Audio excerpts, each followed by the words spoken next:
कि आपने support draw किया, प्राइस ऑलमोस्ट उस लेवल के पास आई, आप एंट्री के लिए वेट करते रहे, लेकिन मार्केट सपोर्ट तक पहुंचे बिना ही अचानक अपसाइड निकल गई और फिर आपका बनाया हुआ हाई भी ब्रेक कर दिया? अगर हाँ, तो शायद आप सिर्फ प्राइस एक्शन देख रहे थे। क्यों हुआ ऐसा? क्योंकि आपने सिर्फ प्राइस एक्शन देखा, लेकिन स्मार्ट मनी की एक्टिविटी नहीं देखी। अगर आपको स्मार्ट मनी कंसेप्ट पता होता, तो आप वहां सपोर्ट नहीं, बल्कि ऑर्डर ब्लॉक मार्क करते। तो आज हम डी कोड करेंगे एक बहुत पावरफुल कॉन्सेप्ट, ऑर्डर ब्लॉक, जो स्मार्ट मनी कॉन्सेप्ट का कोर है और जो आपको रिटेल ट्रेडर्स से एक स्टेप आगे ले जा सकता है। ऑर्डर ब्लॉक क्या है?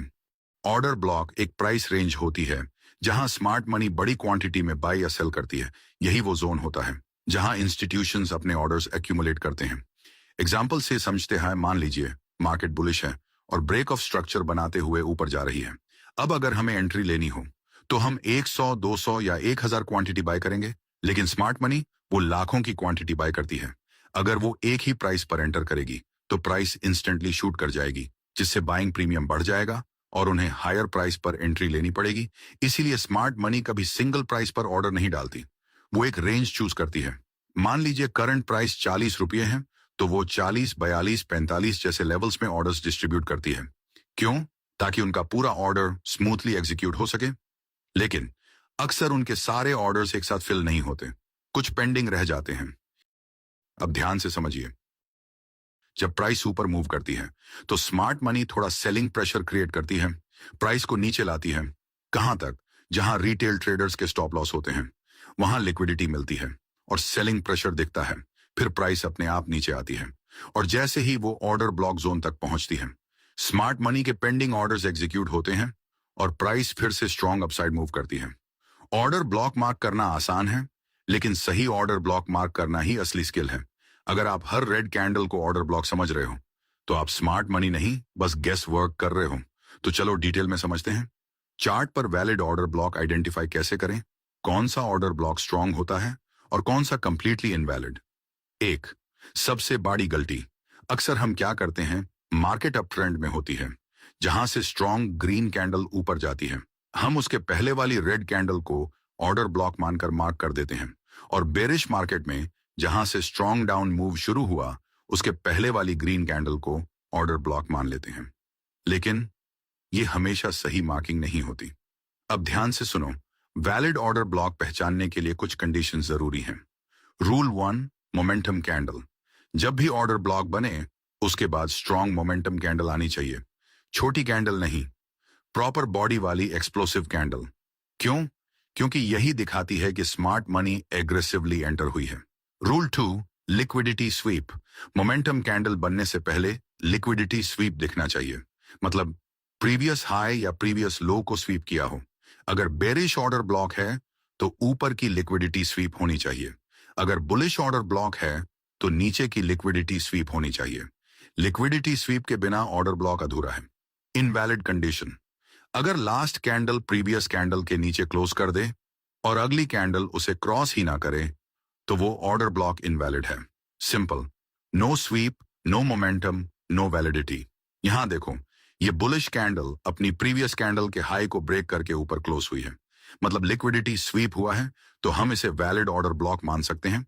लेकिन यहां देखो, इस लास्ट कैंडल ने प्रीवियस हाई ब्रेक नहीं किया, तो यह वैलिड ऑर्डर ब्लॉक नहीं है। 3, price imbalance, fair value gap. अब आता है सबसे powerful conformation, fair value gap. जब ऑर्डर ब्लॉक बने तो उसके बाद वाली कैंडल बड़ी होनी चाहिए और उसके बाद की कैंडल भी स्ट्रांग हो, और इनके बीच फर्स्ट कैंडल के हाई और थर्ड कैंडल के लो के बीच गैप होना चाहिए।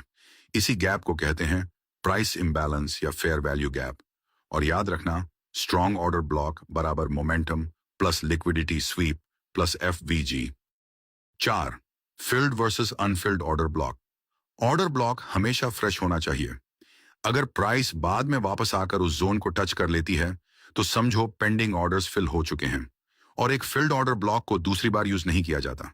एग्जाम्पल देखो, यह कैंडल प्रीवियस हाई स्वीप कर रही है, 2 कैंडल्स के बीच FVG भी है, मतलब प्राइस फ्यूचर में इस जोन तक आ सकती है। लेकिन यहां देखो, लोअर विक ने ऑर्डर ब्लॉक जोन को टच कर दिया, मतलब ऑर्डर्स फिल हो गए। अब ये ऑर्डर ब्लॉक इनवैलिड हो चुका है।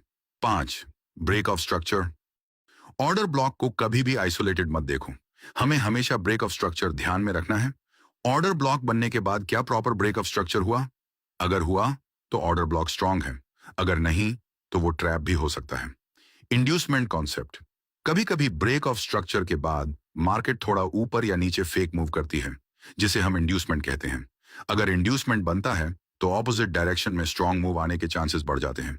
ब्रेक ऑफ स्ट्रक्चर इंड्यूसमेंट का मतलब है मार्केट हमें दिखाने के लिए बीओएस बनाती है, रिटेल ट्रेडर्स को अट्रैक्ट करती है, उन्हें बाय करवाती है और फिर उनका स्टॉप लॉस हिट करके प्राइस को नीचे ले जाती है। यह एक ट्रैप होता है। रिटेल ब्रेकआउट देखता है, स्मार्ट मनी लिक्विडिटी देखती है। अब एक पूरा सेटअप समझते हैं। ये निफ्टी 50 का 5 मिनट का चार्ट है। सबसे पहले प्राइस डाउनसाइड आती है, फिर देखिए एक कैंडल अपनी प्रीवियस कैंडल का लो ब्रेक करती है, यानी यहां लिक्विडिटी स्वीप हुआ, नया लो बना, रिटेल ट्रेडर्स ने सेल किया, लेकिन उसके बाद 3 बड़ी मोमेंटम कैंडल्स बनती हैं और प्राइस अपना प्रीवियस हाई तोड़ देती है, यानी यहां प्रॉपर ब्रेक ऑफ स्ट्रक्चर बन गया। अब यहां हम क्या करेंगे? लिक्विडिटी स्वीप हो चुका है, स्ट्रॉन्ग मोमेंटम मूव आ चुका है, ब्रेक ऑफ स्ट्रक्चर भी बन चुका है, तो यहां हम ऑर्डर ब्लॉक मार्क करेंगे। अब ध्यान से देखिए, पहली कैंडल और तीसरी मोमेंटम कैंडल के बीच एक गैप है। इसे कहते हैं फेयर वैल्यू गैप या प्राइस इंबैलेंस।